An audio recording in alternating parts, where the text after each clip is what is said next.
Hi everyone, welcome to Kole Sukailu, Real Aikaiwa Shadowing. Let's get started with today's shadowing lesson. Listen to today's real native conversation. Focus on the rhythm and shadow along. Kyomo, Ishoni, Step Up, Shimasho. Practice daily to master vocabulary, grammar, pronunciation, and rhythm. Repeat. Try again and again. Zehi. Shanaru no Toroku wo. Yoroshiku onegai shimasu. Okay, are you ready? Here we go. Ever wondered how to say "o sewa ni natte orimasu" in English? It's a tricky one, right? Because there isn't an exact translation. But don't worry, there are some great ways to get the meaning across in business emails. That's right. It's more about capturing the sentiment than finding a direct equivalent. I mean, think about it. O sewa ni natte orimasu carries that sense of gratitude for ongoing support, but also a bit of politeness, a kind of humility, too. You just don't have a single phrase that does that in English. Exactly. It is like all these layers of meaning packed into just one phrase. So what are some of these alternative phrases we can use in our English business emails? Okay, let's start with something that's pretty close to the literal meaning. You can use, "I appreciate your continuous support."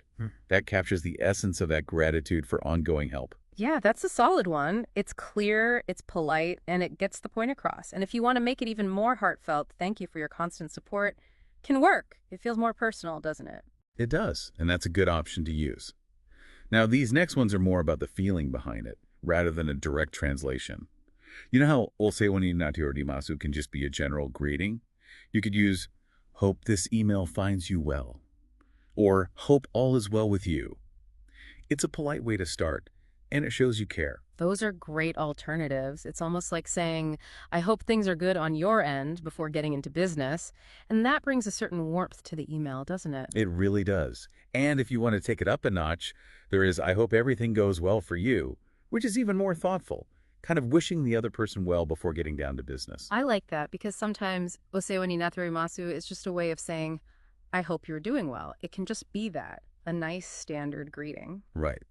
And then there are phrases for when you want to acknowledge specific help you've received. So instead of just a general thank you, you might say, "Allow me to thank you for the other day's meeting." It shows you remember and appreciate their contribution.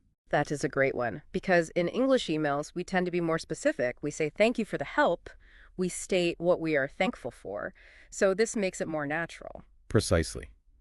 And if someone else was helped, you could use, "Regarding person's name, you have my sincerest gratitude," which means you are thankful for how they've helped someone else. That's a good one, too. That's how you show appreciation for the help that someone else received from them. Absolutely. And lastly, if they spent time with you, you can say, "Thank you for giving us your valuable time." It acknowledges their investment and shows your appreciation. That's a perfect way to end the initial part of the email with gratitude and respect. Yeah. And all these phrases kind of do the job that "o sewa ni natte orimasu" does, right? Yeah, exactly. It's about picking the phrase that best fits the context and what you want to emphasize, all while being polite. So, for all our listeners who are learning English and want to nail those business emails, let's recap those phrases, shall we? Absolutely.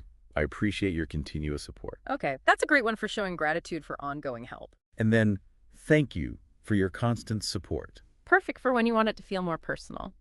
Next, we have, "Hope this email finds you well." Ideal for starting with a friendly tone. Then, "Hope all is well with you." That's another way of showing that you care, and it is used in the same context. After that, it is, "I hope everything goes well for you." That one adds an extra layer of care. Then, "Allow me to thank you for the other day's meeting."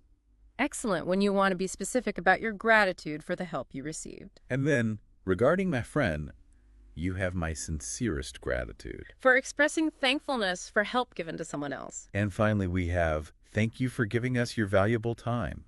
That's the perfect way to show appreciation for someone's time. All right, everyone, I hope that's helpful. Yeah, those are some great ways to express gratitude and politeness in your English business emails. And remember, it's all about the context and what you want to emphasize. Good luck to everyone. All right, we've finished today's lesson. How did you find it? Kyo mo sukoshi zutsu step up. Dekimashita ne. Hontoni. Sugoi desu. Please let me know your thoughts or requests in the comments. And Zehi cheneru no toroku wo yoroshiku onegai shimasu. I'm looking forward to seeing you all again. Ashita mo. Ishoni. Gambari mashone. See you next time. Bye-bye.